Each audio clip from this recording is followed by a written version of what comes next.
Good evening, Commonwealth, and thanks for watching the Channel 2 News. I'm Ashley McDowell. Let's take a look at tonight's top stories. 2 passengers test positive at the airport as the total number of cases swell. Also tonight, vendors take a step forward in their grievance against IPI. And different strokes for different folks. Banks go their own way. In sports, got a fishtail? We got a place for you to land it. Stay with us. These stories and more are next.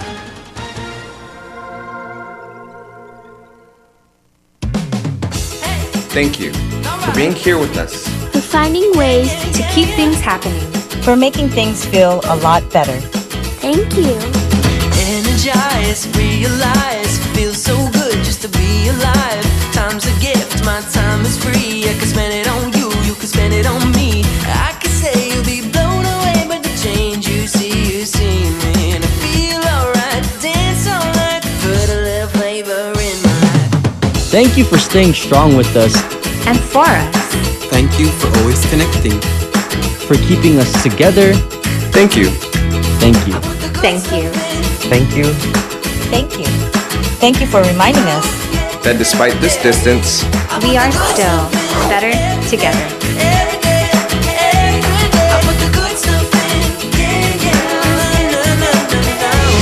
Docomo Pacific, better together.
Off a day to Ruwami and good evening, Commonwealth. Today is Friday, June 5th, 2020.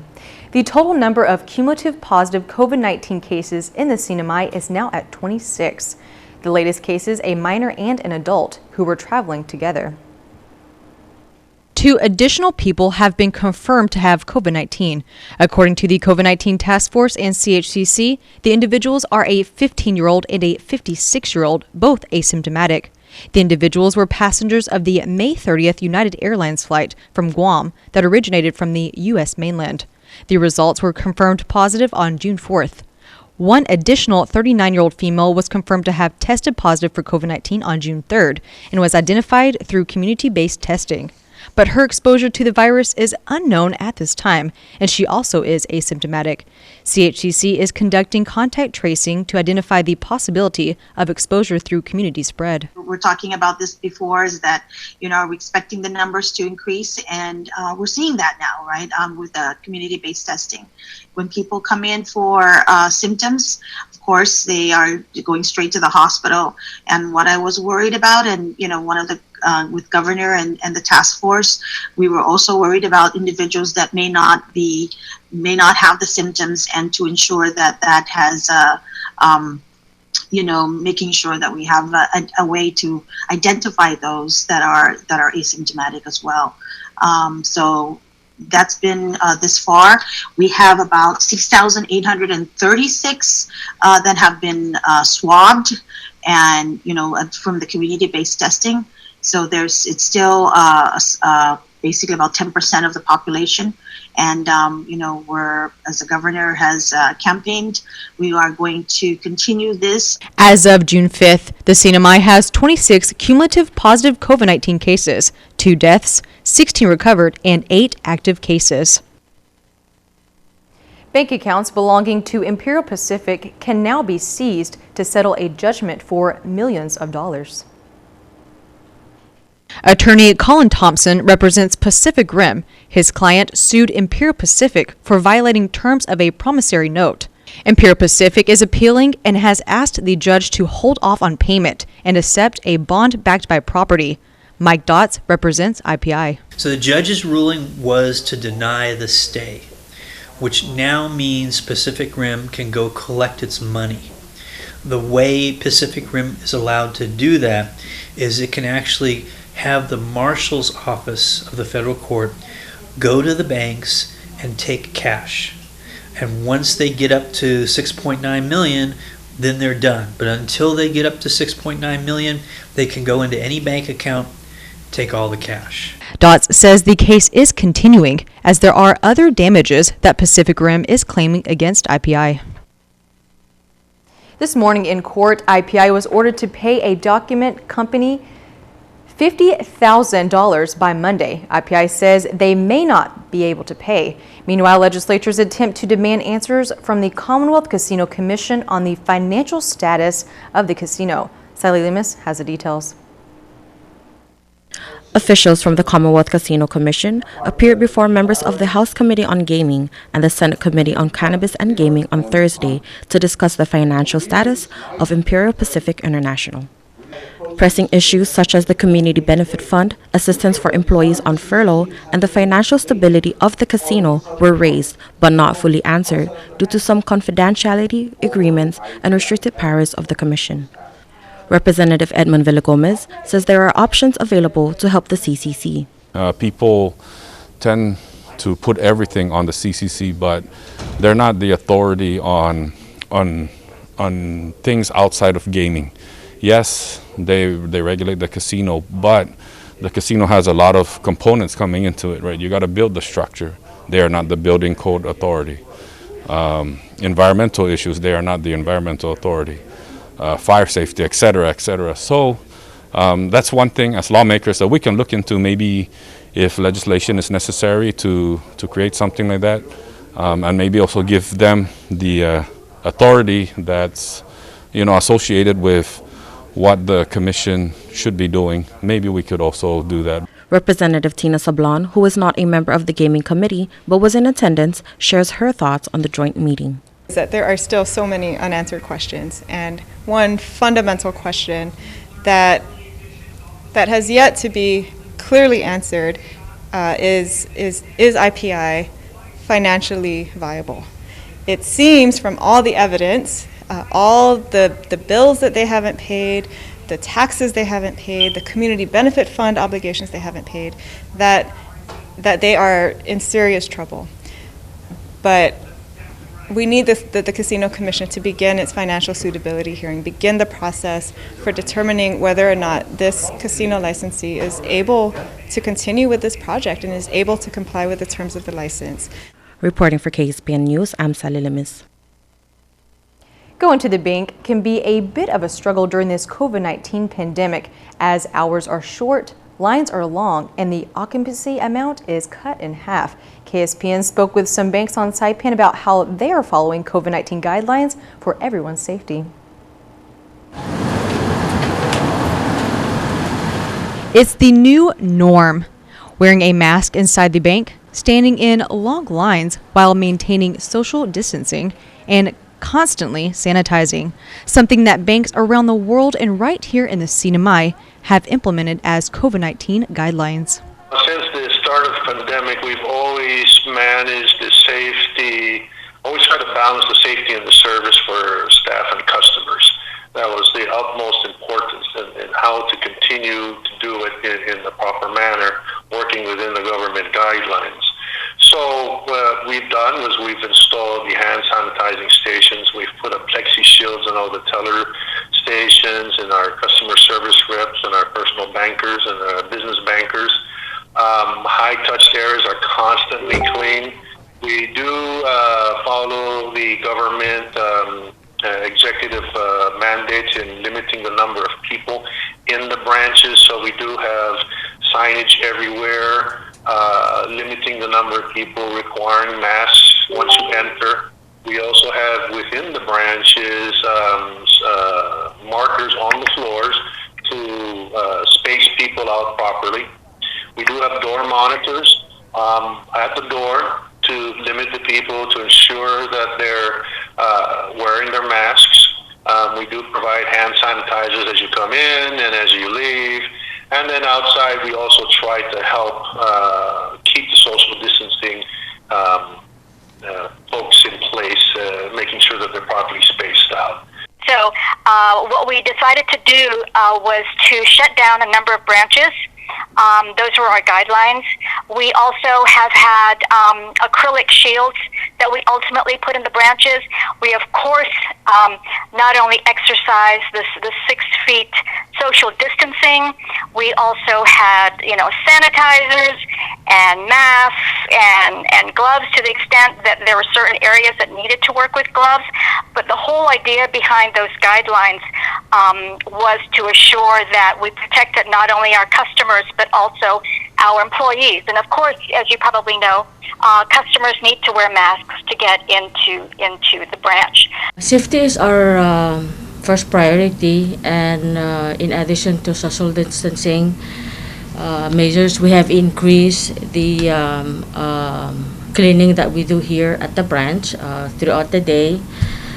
We also equip our team with gloves and masks to use. We also install the sneeze guard at all of the workstation that is facing customer.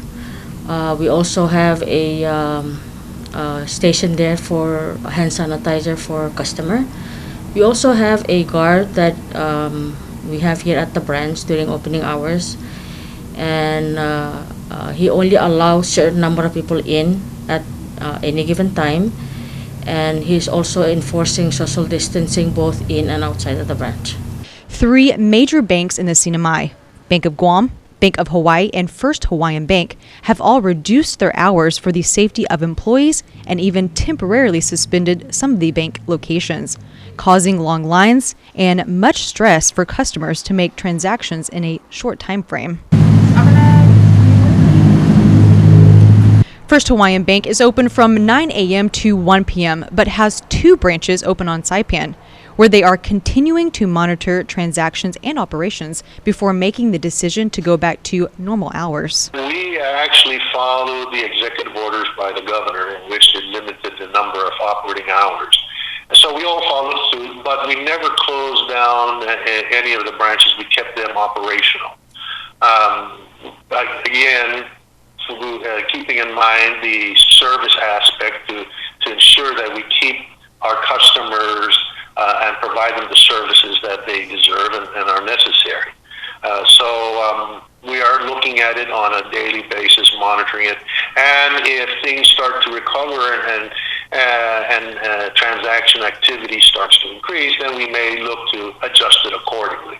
Bank of Guam has extended their hours of operation. So now it's 9 to 3 from Saipan, Rota, and Tinian, and then of course we have the Manamco hour in Garapan only, and then we're closed on Saturdays. While Bank of Hawaii only has 1 location on Saipan, lines can get long. But Rose says starting Monday, June 8th, hours of operation will be somewhat back to normal. Increasing our hour will give us the ability to help more customer. So starting Monday, June 8th, Monday to Saturday, 9 to 10 is for Manamco. And for the general hours is from 10 to 4, Monday to Friday, and Saturday 10 to 1. All 3 banks state they are not requiring their employees to get tested for COVID-19, but they are highly encouraging them to do so. Reporting for KSPN, I'm Ashley McDowell. In order for the public school system to maintain funding, additional furloughs are underway and a new organizational chart gets approved. Sally Lemus reports. 707 public school system employees have been on furlough since April 15, and a second batch is in progress. June 15 furlough phase, for that group we had 44. We brought back the FDM, we brought back the ITs. We also reinstated the vice principals and the principals. Therefore, the remaining 25 will continue the furlough that period, and those are admin support staff at the school level. So they won't be available to assist the principal in the main office. A few board members oppose the reinstatement of vice principals, but Education Commissioner Alfred Atta says they are needed to prepare for the reopening of schools. We have to assure our parents that the students are going to be well taken care of, and principals alone will not be able to help me with that plan. I really need the vice principals. The key management team also presented an organizational chart that proposed the removal of 3 associate commissioner positions. Atta says the goal is to reduce costs by $1.3 million.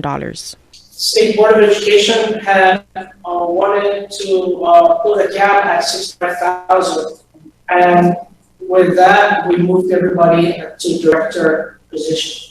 Atta, however, did urge the board to keep the current PSS structure to prevent disruption of the educational process. The issue at hand is funding and not an organizational structural problem. Therefore, we must address the funding issue and avoid reassignments and demotions, which only affects morale. Furthermore, currently, the key management and central office personnel accounts move from local budget to federally funded account.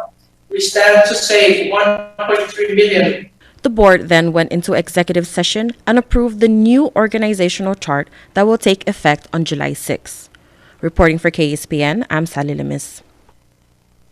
Coming up, we head over to the villas at the casino to check out the presidential suite. Stay tuned.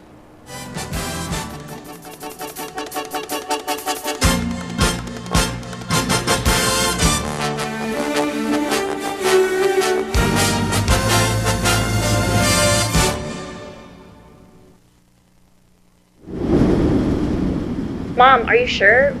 What about the shutters? And do you have your medicine? Don't worry about us, love, okay? You take good care of yourself. I'm in love. Yeah, sorry. The power went out, so I had to light up all the candles.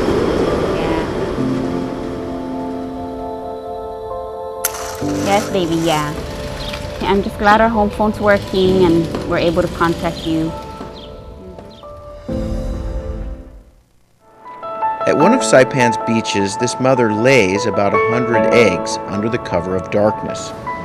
She hides her nest as best she can and then slowly makes her way back to the ocean. The eggs hatch and the babies head for the sea, where they will face a daily dose of danger. Just 1 in 1,000 will make it to adulthood. Those that do will one day lay their own eggs. Sea turtles are protected under CNMI law. If you see one that is stranded or if you see illegal activity, call the hotline at 287-8537.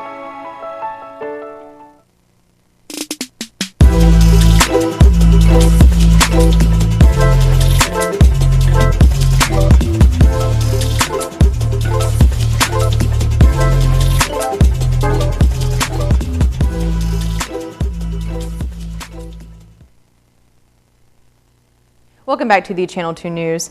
A U.S. federal judge has ruled that Imperial Pacific bank accounts are now subject to seizure. Meanwhile, the company and its chairwoman showcase an opulent new suite with features like gold-plated toothbrushes and 6,000 square feet of luxury.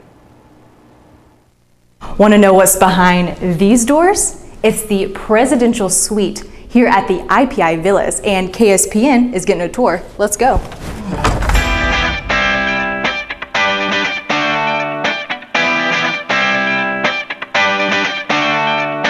Located on the 4th floor of the villas at Imperial Palace, the presidential suite is over 6,000 square feet.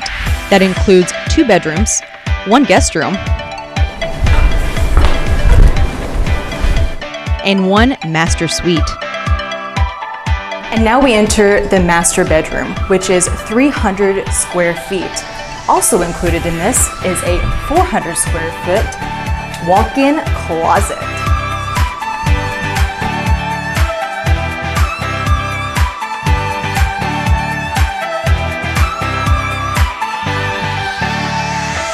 But it's not just the bedroom and closet that catches one's attention.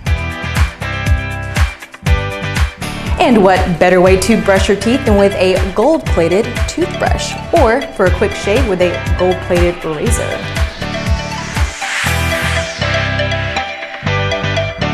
throw away the clock. There is always someone there to serve you.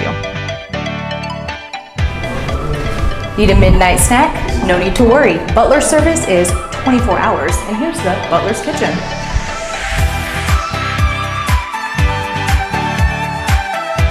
It's everything you need in one location.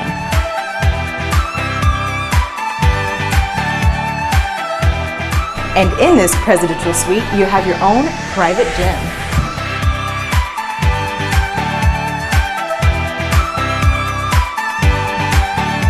And after working out, you can sweat it out in your own personal sauna.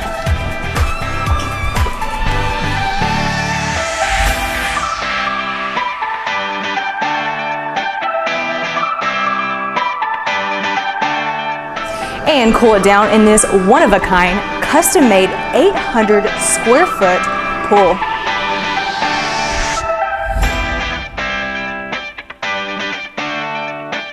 The Imperial Palace has 15 villas, including 2 presidential suites and 1 presidential duplex that is projected to be completed this year.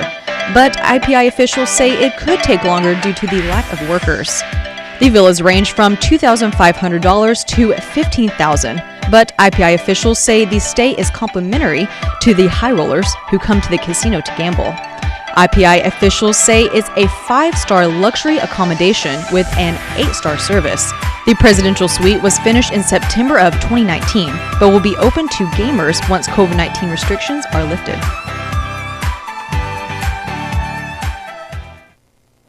Will high rollers one day sleep in the IPI presidential suite? Or will money problems, court disputes, and COVID-19 deliver a knockout punch to the embattled casino? Here is Congressman Sablon with some frank comments. Take note that an offer for $7 billion development on the island is it was too good to be true. Well, I understand FinCEN is now involved, and that's a concern because you know, if FinCEN sets a fine and it's a large one, my goodness, that building up there in Garipan is unfinished. It would be an eyesore if it remains unfinished. And it's unfortunate because it could have worked well if only people followed the rules. So I don't know at the moment. I don't know if they have the money to complete all the projects that are expected of them, and you know, all the promises they made. But I don't know. I don't have access to their financial statements, but it looks like they may have a problem in their hands. Nothing fishy in the KSPN2 Sports Report that's coming up next, so stay on deck.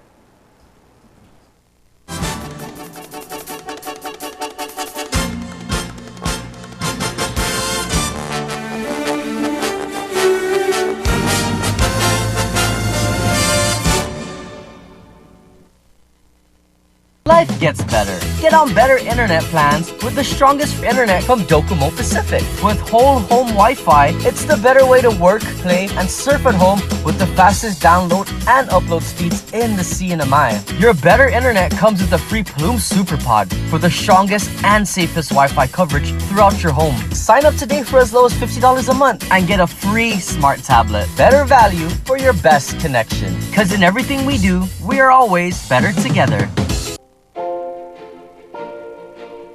Welcome to the Marianas Eye Institute. Our office on Beach Road is staffed with U.S. certified eye care technicians, doctors that have received national recognition, and a friendly, professional staff that will look after you and your loved ones. With over 1,200 eyeglass frames to choose from and an in-house lab, we can make most glasses in about an hour, and we even feature a mobile clinic to bring eye care to you. Keep your eyes healthy and strong with professional eye care at the Marianas Eye Institute.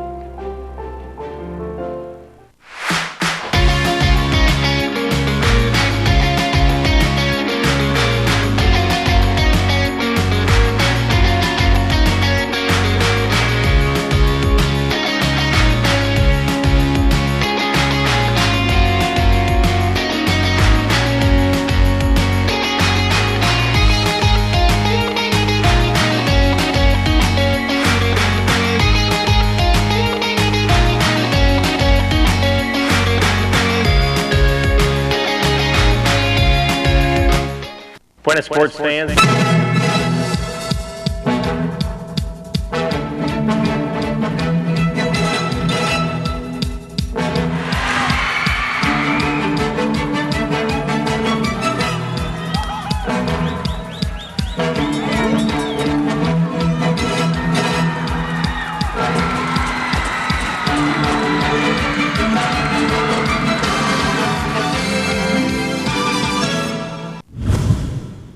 Buena sports fans, KSPN2 Sports is inviting you to participate in a new community feature that will soon launch, like a boat off a fishing base.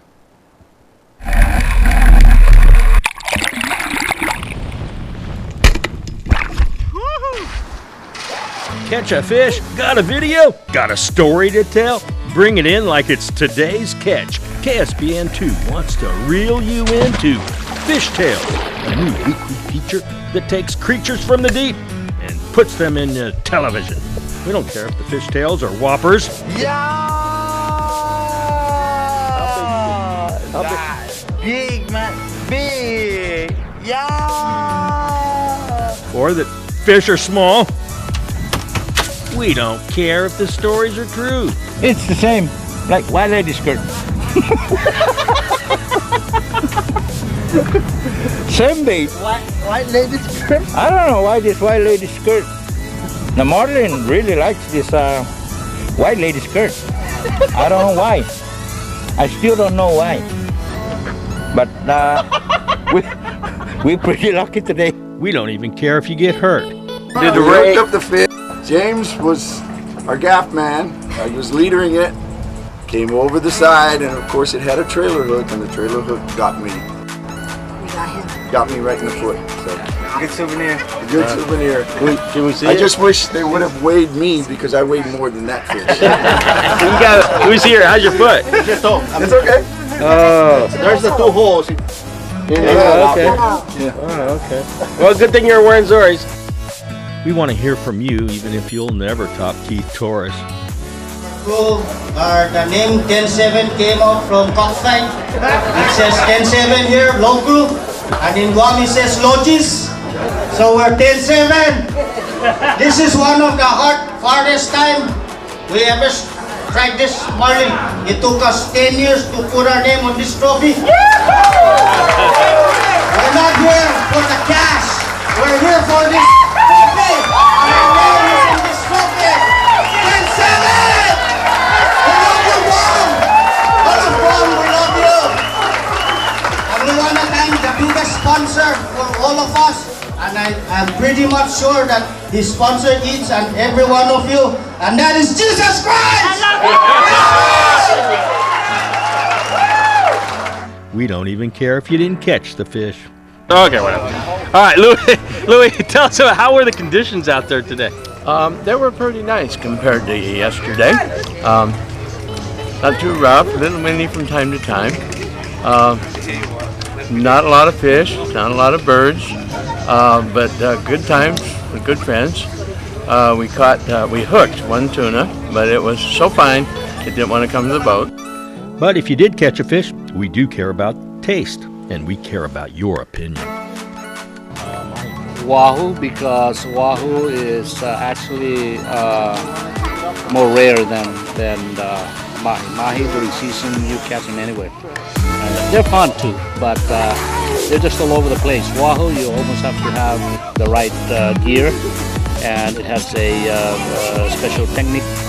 KSPN2 Sports invites you and your catch to be on Fish Tales. Cast your pics, clips, tails, whatever. Post them on the KSPN2 Facebook page or email me at goldine@gmail.com.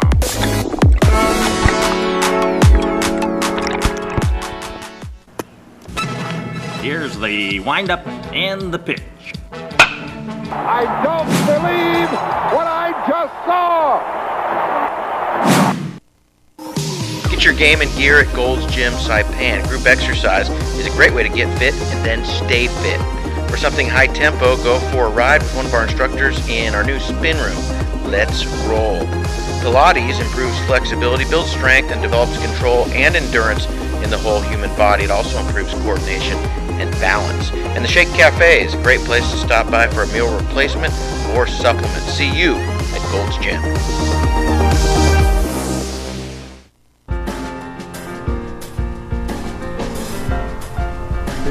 Today's high, 90, the low 81. Heat index, listen to this, 104, that's the highest of 2020. 66% humidity tomorrow, mostly cloudy, isolated showers, east winds 10 to 20, high 89, low 79, seas 3 to 5 feet. Full moon tonight, sunrise tomorrow morning at 5:45. The moon will set at 5:52. High tide at 6:51 in the morning, a low tide 2:10. A beautiful sunset, maybe not because of the clouds, 6:45. And then moonrise tomorrow night, 7:16. The weekend starts right now. Have a wonderful weekend. We'll see you back here on Monday.